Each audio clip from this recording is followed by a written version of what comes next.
What would you like to see Keir Starmer and, I guess, in the end, the UK government and the UN call for in Gaza?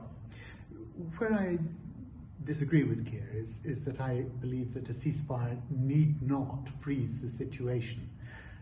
Ceasefires only come about if there's international pressure, but it depends on what is negotiated.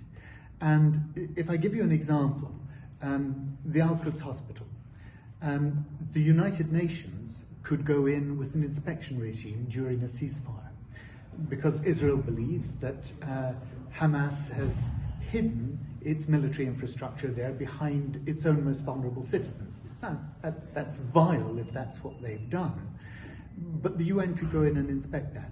A ceasefire could enable, at the very least, those people who are in intensive care to be brought to safety.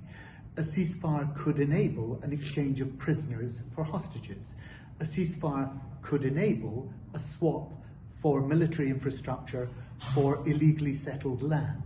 So I think a ceasefire can bring hope because whilst people are talking, people stop dying.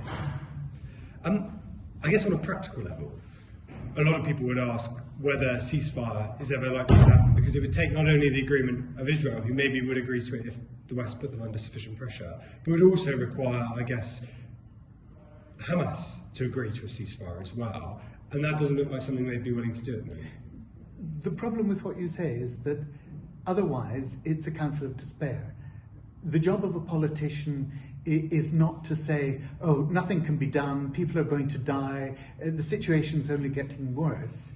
The job of the politician is to try and chart a way forward, to try and bring hope, and that's what I believe a ceasefire can do.